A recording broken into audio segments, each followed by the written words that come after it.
네. 그러면 일단은 새벽고양이 출판사에 대해서 한번 심층적으로 좀 얘기를 하는 시간을 좀 가졌으면 좋겠어요. 우선은 그 다음에 이제 작품 소개를 하면서 들어가면 좋을 것 같고요. 그러고 보니까 류현성님 우리 작가 인터뷰 중에서 1인 출판사분은 처음이신 거 아닌가요? 그래서 제가 말씀을 드리는 게 있는 게 독립 1인 출판사 및 작가 대표로 제가 섭외 요청을 드렸던 거고요. 다음 주는 이제 독립 서점 사장님 나오세요. 큐레이션 서점 사장님이 대표로 나오실 거고 뭐 이렇게 지금 운영이 되고 있거든요. 그렇군요. 그래서 이렇게 이제 섭외를 하게 됐죠. 네, 저희 입장으로서는 또 굉장히 반갑고 새롭고 사실 또 지금 이제 많은 작가 지망생분들이 저희 방송을 듣고 계실 텐데 또 예비 작가님들 들으실 거고 상당히 배울 점이 많을 것 같아요. 어떤 노하우도 좀 궁금할 거고. 그래서 자 어떻게 이 새벽고양이 출판사에 대한 소개부터 한번 들어보죠. 네, 좋습니다. 네, 일단 아까도 말씀을 드렸긴 한데 새벽고양이라는 뜻이 이제 출판사 이름을 정할 때 좀 고민을 많이 했어요. 이제 뭐 새벽 감성의 새벽과 자유분방한 고양이의 고양이 합성을 하고는 하는데 제가 어렸을 때부터 좀 눈이 날카롭게 생겨가지고 이제 고양이를 닮았다는 소리를 좀 듣기는 했었어요. 고양이상 느낌 좀 나네요. 그래서 이제 모든 아이디 뒤에다가 이제 캣을 붙이고 그렇게 했었는데 뭐 저를 또 상징시킬 수도 있고 그래서 그런 고양이라는 걸 넣고 싶었고 이제 앞에 어떤 거를 같이 이제 연계해가지고 이제 뭔가 만들고 싶다 했는데 이제 동생이 있어요. 저보다 되게 많이 어린. 그래서 동생한테 물어봤어요. 이제 글 쓰는 고양이도 있고 뭐 새벽 고양이도 있는데 어떤 게 더 좋냐? 이거 동생이 새벽 고양이가 더 느낌이 좋다. 자기가 새벽 고양이 이름을 생각했을 때 이게 새벽에 창밖을 바라보고 있는 고양이 뒷모습이 생각난다라는 말을 해주더라고요. 그래서 그 이야기를 듣고 뭔가 무슨 느낌인지는 알겠다 해가지고 이제 그때는 제가 포토샵을 다룰 줄도 몰라서 로고를 만들긴 만들어야겠다 해가지고 이제 그림판 같은 데다가 이제 대충 이렇게 만들었어요. 고양이 뒷모습을. 그래서 새벽 고양이 이렇게 적어서 이제 아는 동생한테 이렇게 로고를 만들 거다. 근데 그 동생이 이제 디자인을 하는 친구여서 언니 그건 좀 아닌 것 같아. 이러면서 그래서 왜? 하니까 너무 각이 져서 그림판 그림이에요. 여러분 다 아시잖아요. 이렇게 시작하는 거예요. 네, 프린트 스크린 딱 누르고. 이쁘지가 않아서 자기가 조금 동글동글하게 다듬어질게 해가지고 이제 고양이 로고를 이렇게 만들어 주더라고요. 그래서 그걸 가지고 이제 저는 새벽 고양이라는 출판사를 설립을 하게 되었습니다. 보통 책 처음 내려고 할 때 되게 어떻게 해야 될지 막막하고 그런데 어떻게 딱 출판사까지 한 번에 갔단 말이에요. 네. 어렵진 않으셨어요? 복잡하거나?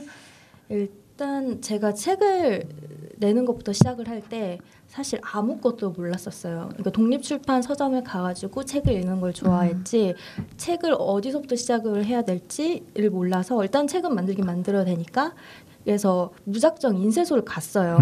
제가 책을 만들 건데 어떻게 이렇게 해야 될까 하는데 되게 당황하시더라고요. 그러니까 보통 뭐 몇 장 정도의 페이지고 종이는 뭐 쓸 거고 뭐 형태는 어떤 건지 말을 해줘야 견적을 내줘야 되는데 그냥 와가지고 제가 책이 한 96페이지 정도 되는데 보통 종이는 어떤 걸 쓰나요? 그래서 되게 기초적인 것부터 모르니까 당황하시더니 사장님이 일단은 뭔가 출판에 대한 정보를 좀 많이 얻으면 좋을 것 같고 그리고 일단 책을 내는데 ISBN을 받아야 되지 않겠냐라는 말씀을 하시더라고요. 그래서 ISBN이란 것도 그때 알았어요. 저는. 그래서 ISBN을 어떻게 받지 하고 또 알아보니까 출판사가 필요하대요. 그래서 출판사가 필요한데 난 출판사가 없는데 어떡하지? 하고 또 알아보니까 또 출판사 등록하는 거는 어렵지 않더라고요. 그래서 그러면 출판사를 해서 아예 본격적으로 해보자라고 해서 등록을 해놨더니 사업자 등록증도 필요하더라고요. 그래서 그 다음으로 또 알아봐서 사업자 등록증을 하고 그러고 보니 이제 비즈니스 통장도 있어야 된다고 하고 그래서 그렇게 하나하나 알아가면서 이제 준비를 했고 어려웠던 거는 그걸 제가 다 하나하나씩 찾아가는 거가 조금 어렵긴 했죠. 역시 여기서 느끼는 건데 작가님 뭔가 결단력이 있으신 것 같아요. 확실히 뭐 좀 실행력, 추진력. 네. 실행력. 확실히 이렇게 있어야 돼요. 근데 지금 대부분 독립서점이든 책이 나와 있는 작가님들이 다들 추진력이 있으세요. 없으면 이렇게 혼자 힘으로 거기까지 못 갑니다. 못 가죠. 네, 그래서 저는 정말 우리 최수민 작가님을 포함해서 모든 작가님들에게 진짜 경의를 표하는 바이고요. 게다가 출판사까지 내셨으니까 최수민 작가님께 궁금한 거 있으면 네. 더 많이 물어보시면 좋을 것 같아요. 네. 자, 그렇다면 출판사 입장에서 한번 여쭤보면 네. 그러면은 1인 출판사긴 하지만 그 이제 출판사 입장에서 또 발간한 책들이 있을 거 아니에요? 네네. 네. 소개를 좀 해주신다면요? 네, 프로젝트 메이지라고 이제 세계에 숨겨진 근대 문학을 알리는 그런 프로젝트예요. 그래서 조금 독특한 게 형태가 이렇게 보시면 봉투로 되어 있거든요. 네, 이런 형태로 되죠. 네. 지금 보시는 분들은 여기 앞에 네. 색종이 아니야, 색종이 아닙니다. 이렇게 알록달록하게 나와 있는 이거거든요. 네. 네. 그래서 이거를 한번 꺼내 보세요. 제가 지금 꺼낸 건 여름 모자라는 네, 시즌 1이죠. 네, 연두색에 네. 이렇게 오 네. 되게 독특하고 참신한 사진이 아이디어가 있고요. 있습니다. 네. 제목은 여름 모자. 하기와라 사쿠타로예요. 네. 첫 번째 테마 여름이라고 되어 있고 이런 책인데 한 편을 두꺼운 게 보여주세요. 아니라 이게 종이 단편 소설 형태. 네. 약간 맞아요. 그런 형태죠. 모양은 병풍 있잖아요. 병풍. 네. 병풍 모양처럼 이렇게 자, 접혀서 이렇게 넣어서, 네. 하나, 둘, 셋, 넷, 6장 정도 되어 있어요. 앞뒤로 인쇄되어 있고요. 이게 뭐예요? 네, 이게 제가 북마켓 같은 데 가보면 다들 이제 엽서인 줄 알고 지나쳐 가세요. 네. 그래서 제가 이렇게 다 잡아가지고 한번 꺼내보세요라는 말을 이렇게 하거든요. 그래서 아. 꺼내보시면 되게 예. 놀라워하시더라고요. 이런 형태가 이제 흔치 않아가지고. 그래서 네네네. 저는 일단 단편 소설이 주는 임팩트가 너무 좋아서 예, 그래서 단편으로 꼭 해보고 싶다라는 생각을 했었고요. 그래서 이런 단편을 담을 수 있는 형태가 아코디언 북 같은 그런 느낌으로 하고, 아코디언북. 네, 전문 용어인가요? 그렇게 네네. 불리더라고요. 제가 아까 병풍이라고 네, 표현했는데요. 네. 자, 아코디언북입니다, 여러분. 아코디언 북으로 제작을 했고, 그리고 이제 처음에 여름 모자랑 초여름을 대학 동기랑 같이 출판을 할 때 사진을 넣을 생각까지는 없었어요. 그래서 이제 종이 같은 거 선정하면서 이렇게 진행하자 했는데 번역을 다 끝내고 보니까 여름 모자랑 초여름을 딱 연상시키는 사진이 제 핸드폰 안에 있더라고요. 그래서 과거에 제가 되게 열일을 많이 해놔가지고 그래서 여름 모자라고 딱 하면 숲이 생각이 나고 초여름 하면 정말 바다 위에 떠다니는 그런 사진이 필요했는데 딱 있어서 이거를 인화해서 같이 이렇게 보니까 너무 잘 어울리는 거예요. 그래서 사진을 먼저 보고 문학을 읽는다면 마치 그 시대로 타임슬립하는 기분으로 잠깐 여행을 다녀올 수 있지 않을까라고 해서 사진을 한 장씩 제가 찍은 걸 놓고 있습니다. 그럼 이게 지금 다 하나의 단편 문학이라는 거죠? 네네. 그럼 단편 기존 소설. 문학인가요? 네, 근대 문학이고요. 네. 작가가 죽은 지 일본 같은 경우에는 4후 50년이 지난 작품들로 그 작가의 의도의 그 글 쓴 의도를 훼손하지 않는 선에서 의역을 하셔서 표현하시는.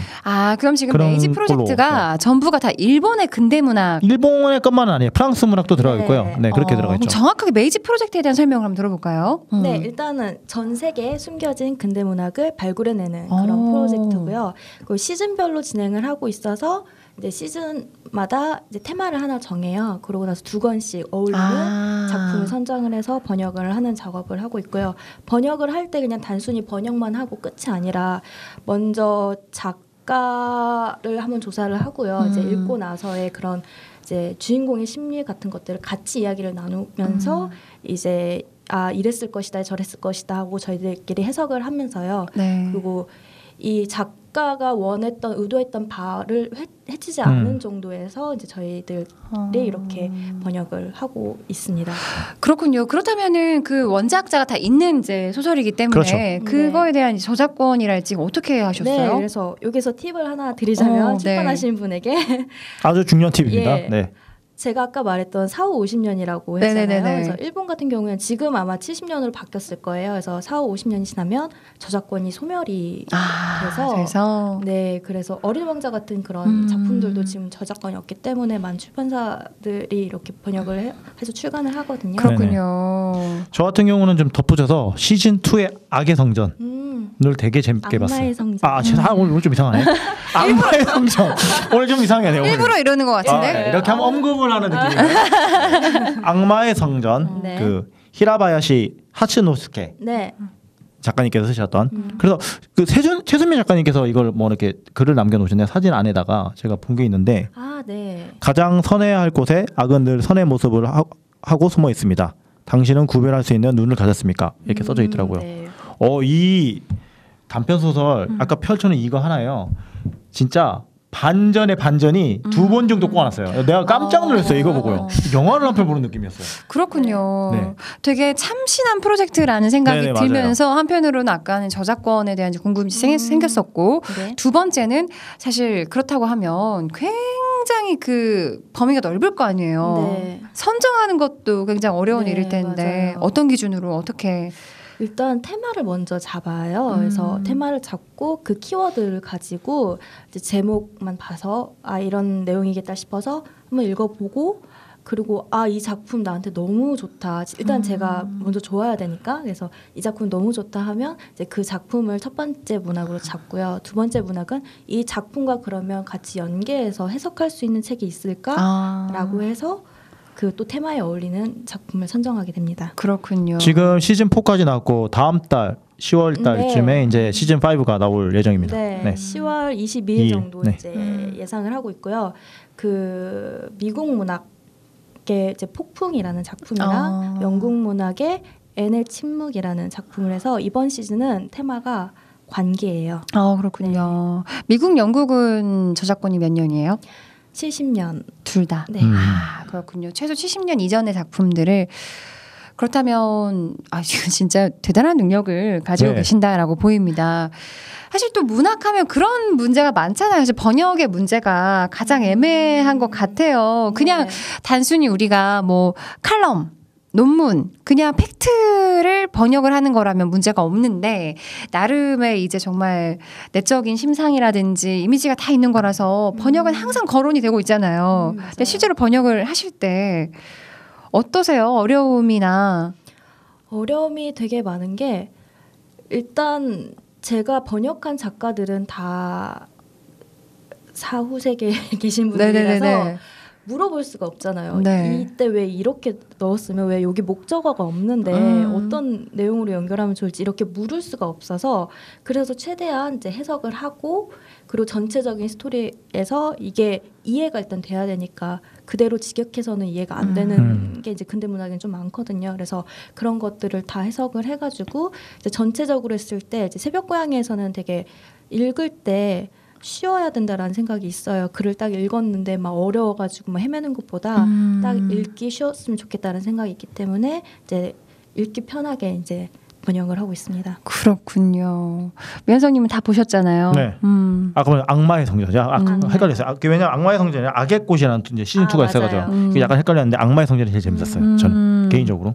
네. 악마의 성전의 비밀이 하나 있는데. 있습니까? 저도 한번 궁금합니다. 악마의 성전의 원래 제목이 악마의 성전이 아니었어요. 그래서 악마의 성단이라고 해서 성스러운 재단이란 뜻인데 이거를 그대로 번역을 하면. 이게 성단을 들었을 때 성스러운 재단을 떠올리는 분이 없을 거라고 생각을 하는 거예요. 뭔가 저 별 같은 느낌? 그래서 이거를 그대로 번역을 해야 될까 해서 최양민 작가님 되게 많이 고민을 했거든요. 그래서 이거는 별의 느낌을 주면 안 된다 해가지고 성단을 성전으로 바꿔서 제목을 번역했습니다. 알겠습니다. 이렇게 또 출판 관련된 이야기까지 나눠주셨어요. 물론 그 여고 메이지 프로젝트 같은 경우는 혼자 하신 건 아니라고. 시즌 1, 2까지는 같이 했고요. 시즌 3, 4는 저 혼자서 하시고. 그래요. 여러 가지 이제 또 1인 출판사가 겪는 것들을 또 몸소 체험하신 것 같은데 계속해서 이야기 한번 나눠보도록 할게요. 광고 듣고 다시 오겠습니다.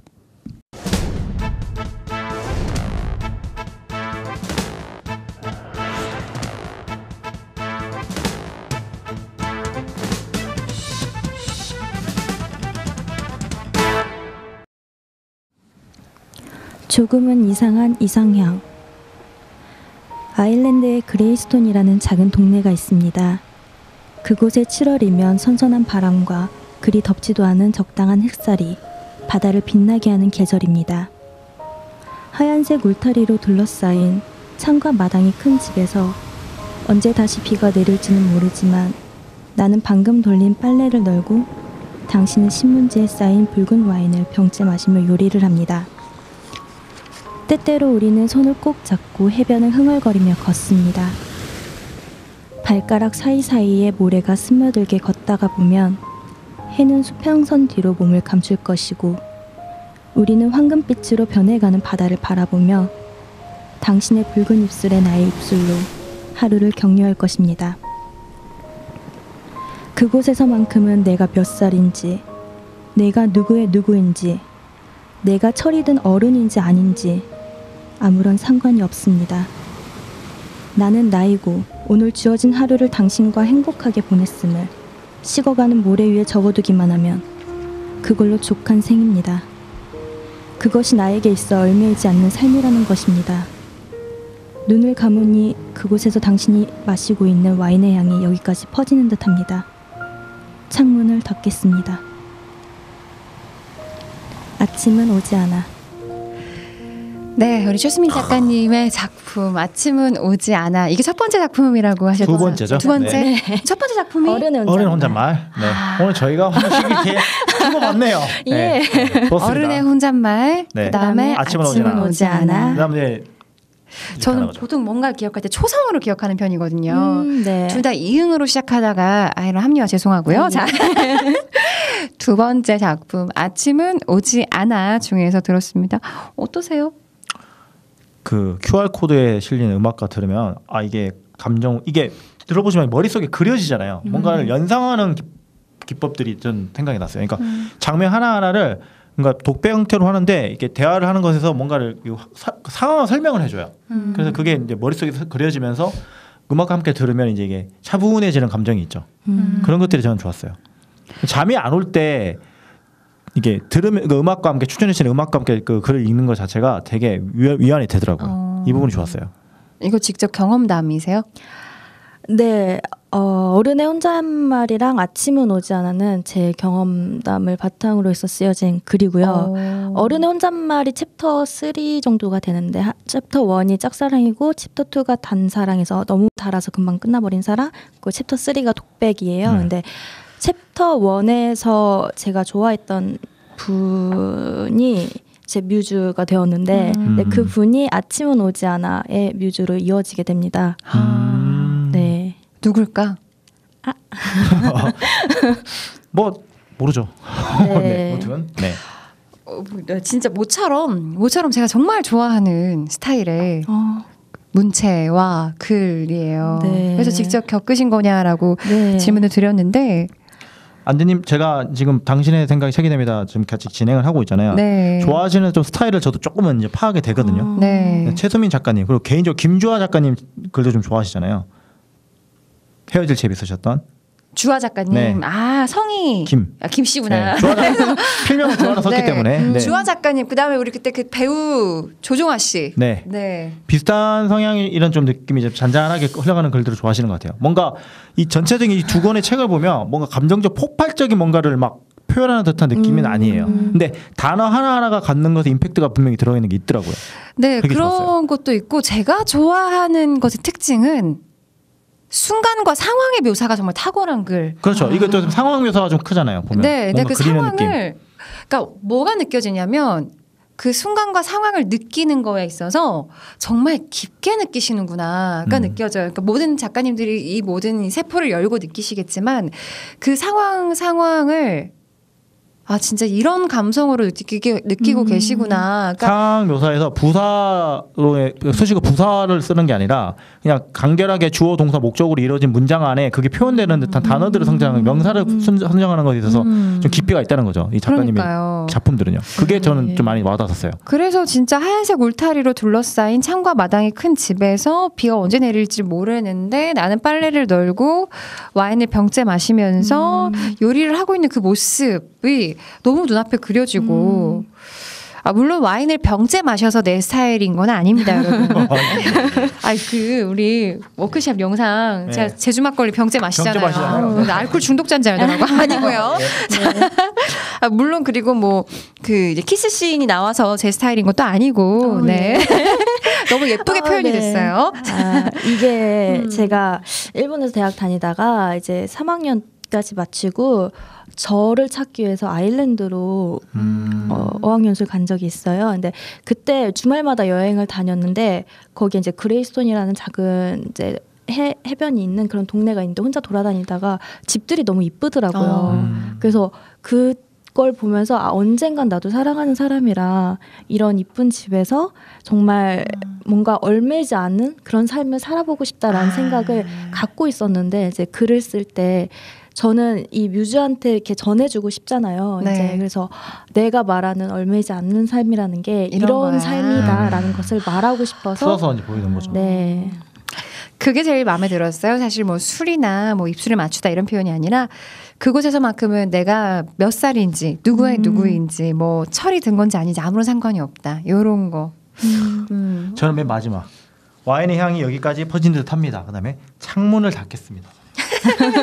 그래요. 네. 딱 뭔가 닫고 이 향이 빠져나가지 않는 느낌이 이게 딱 드는 창문을 닫겠습니다. 닫았을 때 그 감정 그 상황 묘사가 딱 되더라고요. 뮤즈분은 이거 받으셨나요, 책? 책을 사셨다고 하시더라고요. 예. 뮤즈는 뮤즈일 뿐인가요? 연결이 되진 않았나요? 연결이 되지는 않았나? 항상 이거 하다 보면 참 재밌어요. 나는 진짜 세상에 제일 부러운 사람들이 예술가의 뮤즈들. 정말 대단한 것 같아. 영감을 주는 사람인 거잖아요. 그쵸. 이런 건 나중에 사적으로 한번 얘기를 나누는 걸로. 이런 거는 VIP 네. 고급 정보기 때문에. 네, 북토크를 따로 해드리겠습니다. 따로. 좋습니다. 좋아요. 네.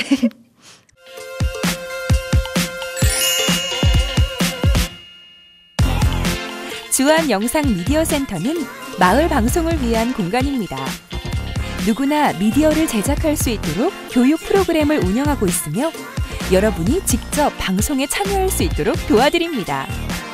즐거운 미디어 세상, 마을 방송의 모든 것. 주한 영상 미디어 센터에서 만나보세요.